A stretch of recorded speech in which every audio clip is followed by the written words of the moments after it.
morning, aspirants. Welcome to Daily Current Affairs Analysis brought to you by Shankar IAS Academy. Today's date is 23rd July 2025.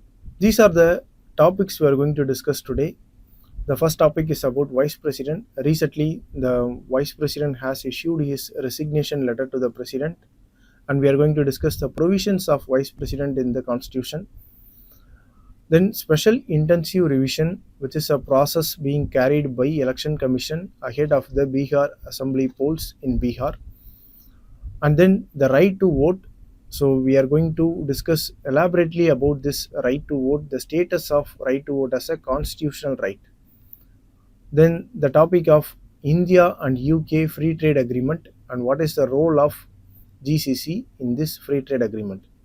Then about human induced earthquakes. We are going to discuss about the basics of earthquakes and the artificial earthquakes created by humans. Then the pollutants from the coal power plants and fuel gas. So flue gas desulfurization process. So this is what we are going to discuss in the coal pollutants topic. And then Anamalai Tiger Reserve. Tamil Nadu government is setting up the Hornbill Conservation Reserve in this Anamalai Tiger Reserve. So we are going to discuss about that. So these are the 7 topics we are going to discuss in this video. Now let us get into the discussion. Now look at this article. Vice President Jagdeep Dhankar has submitted his resignation to the President. He cited medical conditions for the resignation.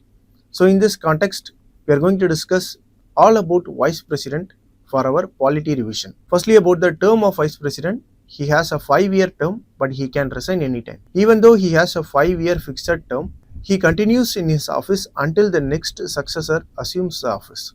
This is same for President also. Regarding the resignation, he submits his resignation to the President of India. And in case of President, he submits a resignation to the Vice President. The removal process, it can be initiated only in the Rajya Sabha. So the removal process or removal resolution for Vice President can be initiated only in the Rajya Sabha and not in Lok Sabha. And in Rajya Sabha, it has to be passed with the absolute majority or effective majority. And in Lok Sabha, it has to be passed just with the simple majority. So this is about the removal procedure of Vice President.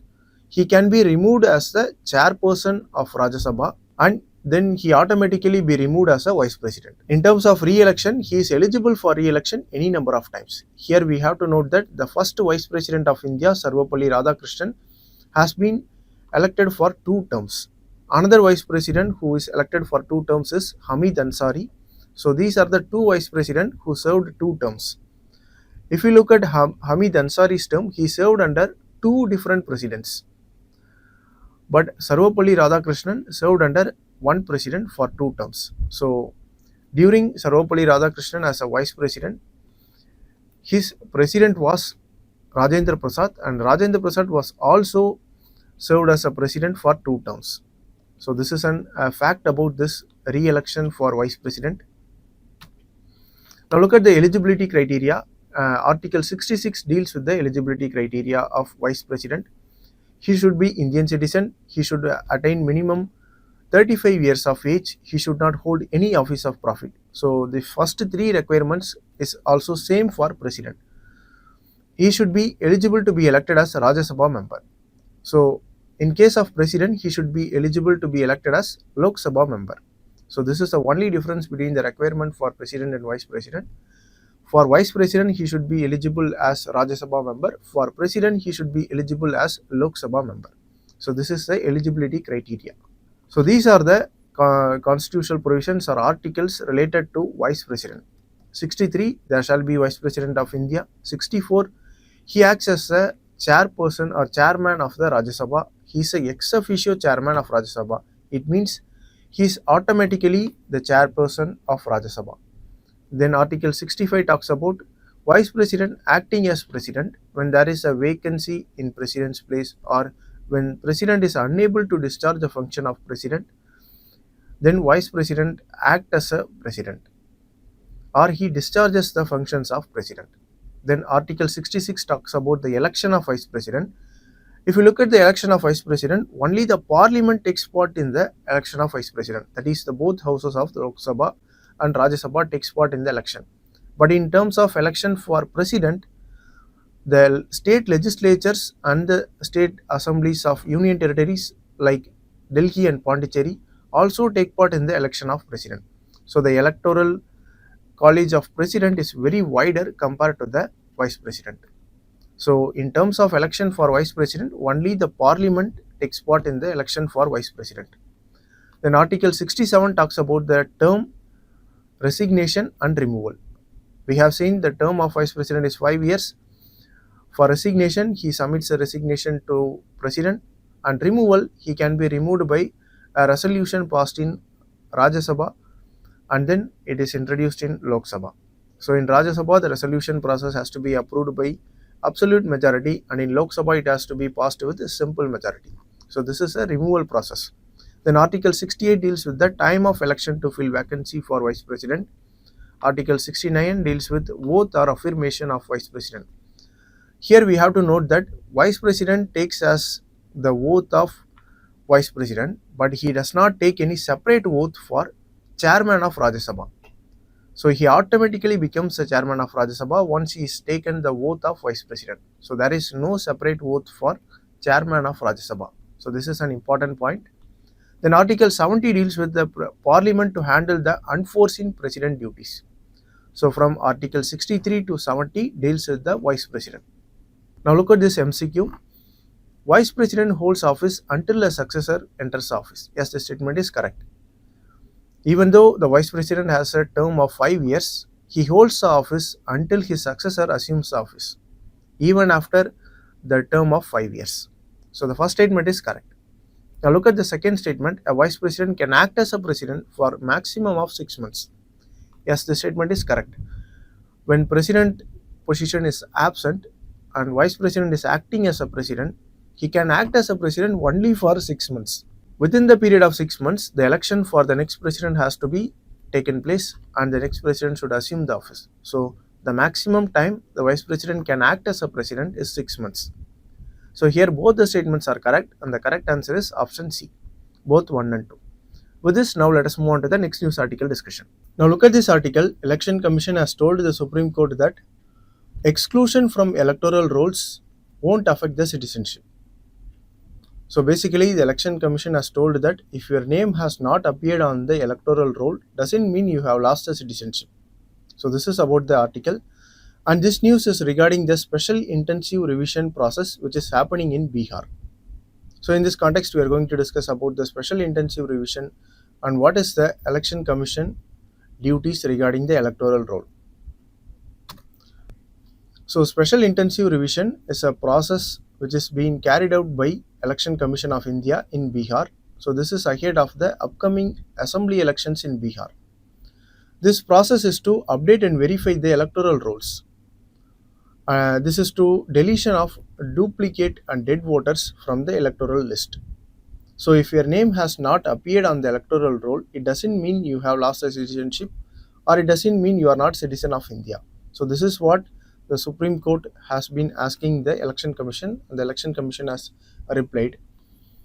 Now look at the basics of Election Commission. Election Commission conducts the elections to Lok Sabha, Rajya Sabha, state assemblies, president and vice president. So basically it conducts the elections to parliament, president, vice president and for state assemblies. State Election Commission deals with the elections regarding the panchayats and municipalities. Basically it deals with the elections regarding the local government. So it also prepares, revises the electoral rolls, and it enforces the model code of conduct during elections. It also advises the president or governor regarding the disqualification of MP and MLAs under 10th schedule. So Election Commission comes into picture in the 10th schedule for advising the president or governor regarding the disqualification of MPs or MLAs. Regarding the dispute of election to president or vice president, it is decided by the Supreme Court. So election disputes regarding president and vice president is decided by the Supreme Court. Now look at this MCQ. Which of the following groups are barred from voting in India? So who are not allowed to vote in India? First one, non-citizen. It is an easy option. Non-citizens are not allowed to vote. Citizens under preventive detention. Yes, they are allowed to vote. So citizens who are serving as under trial prisoners and who are in the lawful custody of police and who are imprisoned after conviction. So these prisoners cannot vote. Only the prisoners who are under preventive detention can vote. So option 2, they can vote. Persons of unsound mind declared by competent court, they cannot vote. So here option 1 and 3 are correct. So with this, now let us move on to the next news article discussion. Now look at this article. This is talking about the right to vote. What is the legal status of right to vote? We have discussed in previous article about the recent SIR of Election Commission, that is the Special Intensive Revision of Election Commission in Bihar ahead of the Bihar Assembly elections. So in this article, we are going to elaborately discuss about the right to vote. What is the constitutional provision of right to vote? What about the Representation of People Act 1951 regarding this right to vote? So this is what we are going to discuss here. First of all, whether the right to vote is a fundamental right. No, it is not a fundamental right. It is only a constitutional right. Now, what is the difference between constitutional right and fundamental right? And what is the difference between the constitutional right and statutory right? There is also another right called natural right. So we are going to discuss the difference between these rights. Now look at this table. The natural right is an inherent and inalienable right to humans. Just the right to life, right to liberty, right to breathe. So these basic rights are natural rights, and these rights are not directly enforceable by the courts. They are used for interpreting the constitutional rights or fundamental rights.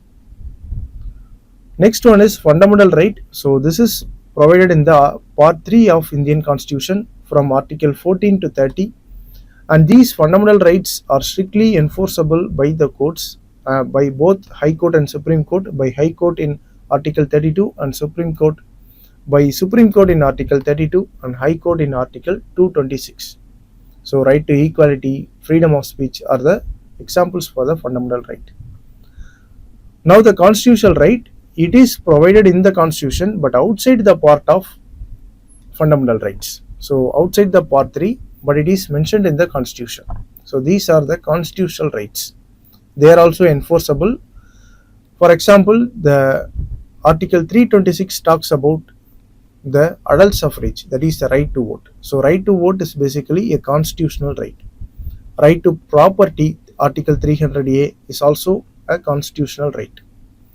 Then statutory rights. These rights are provided by the parliament or state laws.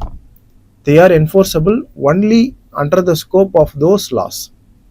For example, the right to work under Manrega scheme. So these are statutory rights.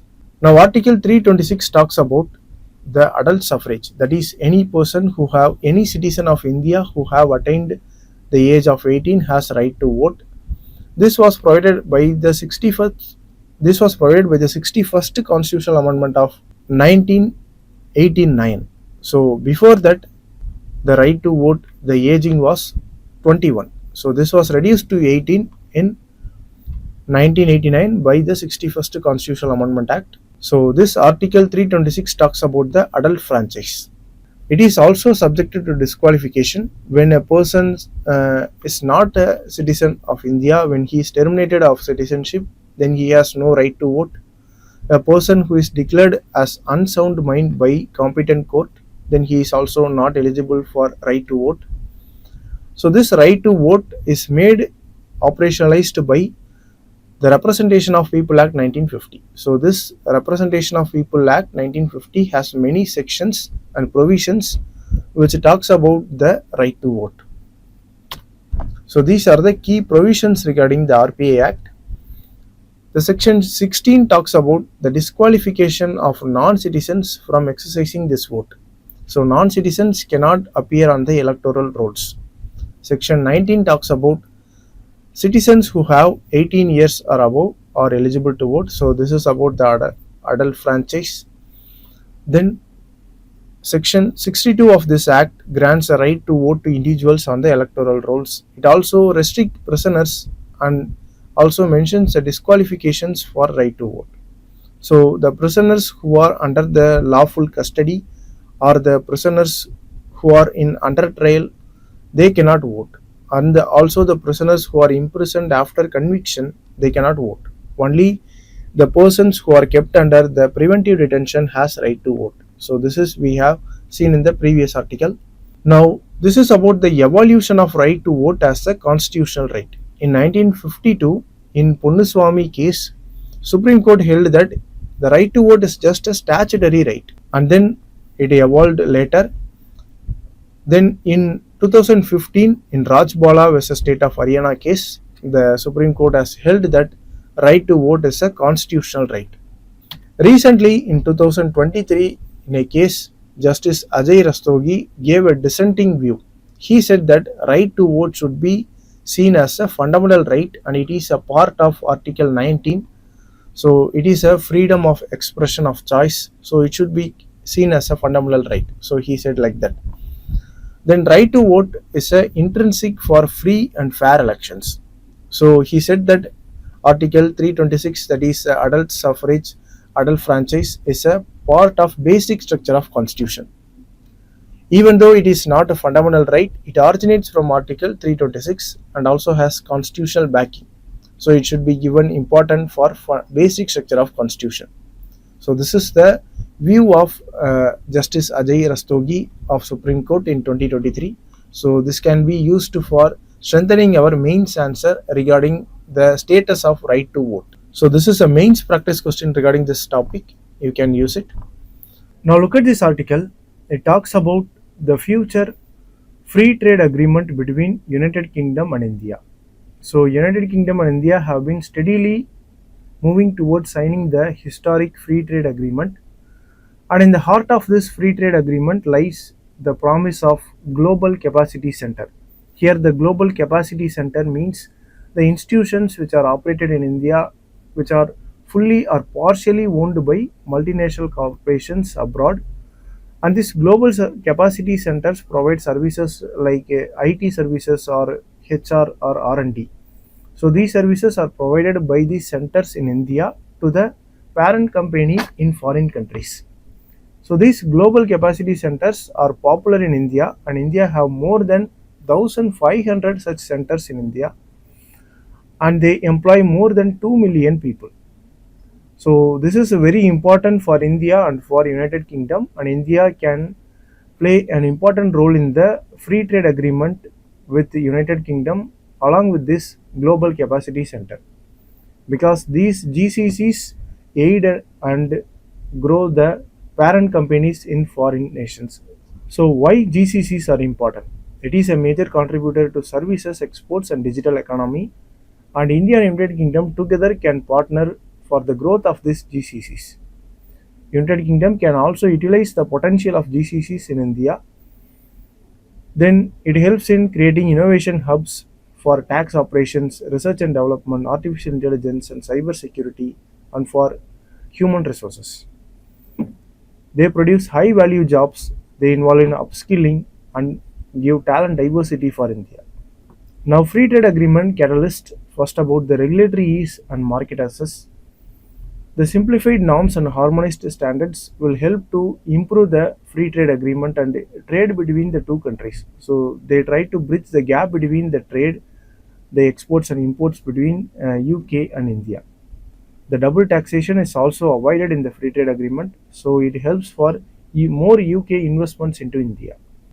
Then it brings talent and improves the skill of workers in India. So easier movement of professionals and exchange of data between the two countries regarding the skill will improve the skills of Indian workers, and also there will be talent mobility between the two countries. Next about investment and innovation. So this free trade agreement will increase UK's FDI into India, especially in the digital economy. So this is the main practice question regarding this topic. Interested aspirants can use it. With this, let us move on to the next news article. Now look at this article. India's water and energy demand spotlight the risk of human-induced earthquake. So the groundwater extraction and storing of water in the dams can also lead to earthquakes, and these earthquakes are called as human-induced earthquake. So this is what the article is discussing about. In this context, we are going to discuss what are the causes of human-induced earthquake. Firstly, regarding the basics of earthquake releases two types of waves. One is body waves, which occur inside the earth crust, and the surface waves, which is on the surface of the earth. So, this body waves can be classified into two types, P waves and S waves. P waves travel through solid, liquid, and gases, but S waves travel only through solid. So P waves and S waves are body waves. So these waves are inside the earth, and these waves are faster waves, and the surface waves which we feel on the surface are slower compared to the body waves. So the surface waves are slower, but they are most damaging waves. So these are the waves of earthquake, and the focus is the point at which the energy is released in the fault zone of the earthquake. So the focus is the central point of the earthquake, and epicenter is the point which is directly above the focus on the surface. So if you look at this diagram, you can see the epicenter and focus, and the earthquake mostly occur at the fault line due to the release of tension in the fault zone. So fault is nothing but a fracture on the earth crust. So this is the basics about the earthquake, and we have four types of earthquake. One is the fault induced earthquake, which occur in the fault zone like the one described in this diagram, and then tectonic plate earthquake. So tectonic earthquakes occur when two tectonic plates collide or diverge. So it is due to the movement of tectonic plates. This is the tectonic earthquake. Then the third type is volcanic earthquake. It occurs due to the eruption of volcanoes or explosion of volcanoes near the surrounding areas. The earthquake may happen. So this is the volcanic earthquake. The fourth type is human induced earthquake or artificial earthquake. So this is what we are going to discuss.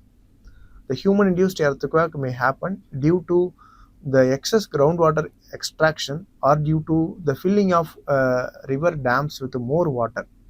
Now, as I said earlier, human induced earthquakes are due to altering of fluid pressure or water pressure inside the earth crust. It can also due to storage of more amount of water in dam. So these are the important causes of human induced earthquake. Wastewater injection, dam reservoirs, mining and geothermal activity can also lead to earthquakes. Enhanced oil recovery and fracturing wastewater, then nuclear test. So these are some of the causes for artificial earthquakes. So look at the second cause. It is about the dam reservoirs, and the example is Koyna River Dam in India. This Koyna Dam, it has been filled with more water, and it led to artificial earthquake on minor tremors, which have led to death of 200 people. So this highlights the risk of earthquakes in India due to storage of more water in the dams and also due to more extraction of groundwater. So this is what the news article is talking about. Now, how the groundwater extraction causes the earthquakes. First one is the groundwater has been stored inside the earth crust in many pores and spaces. Once the groundwater is extracted more from these spaces, they become empty and they collapse. So this is how the land subsidence occurs. The land subsidence in Himalayan regions are due to more extraction of groundwater from the earth crust. Now look at this MCQ. Which of the following best explains why P waves arrive before S waves during an earthquake? See, we have already seen about the waves of earthquake. One is body waves and another is surface waves. In body waves, we have two types. One is P waves and another one is S waves. So P waves are initially released and then S waves are released, but we detect the P waves before S waves.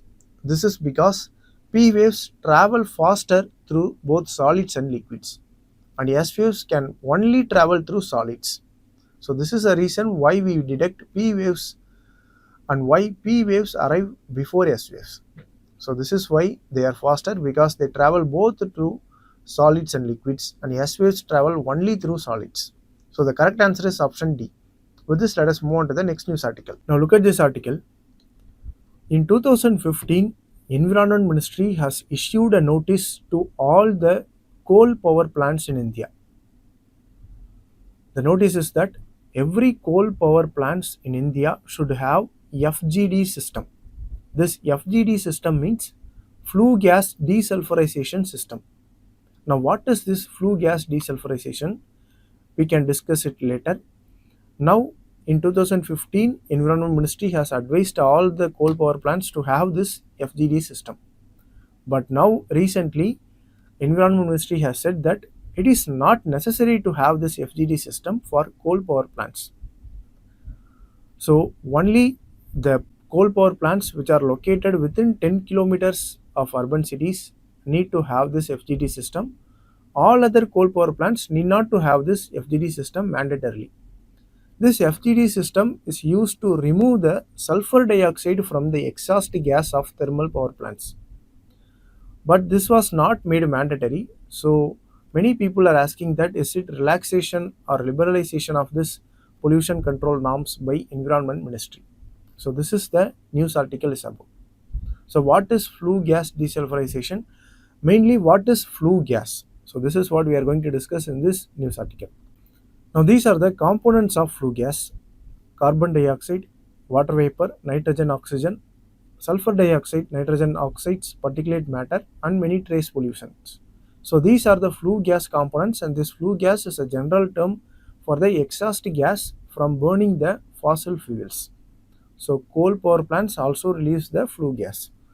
Now the flue gas desulfurization, which is FGD, this process is used to remove particularly the sulfur dioxide from the flue gas. So that is why it is named as flue gas desulfurization. Now why only the sulfur dioxide has to be removed mandatorily? This is because sulfur dioxide is an important and a dangerous pollutant. It causes acid rain, it causes respiratory illness, and it also leads to damage of buildings, vegetation, wildlife, etc.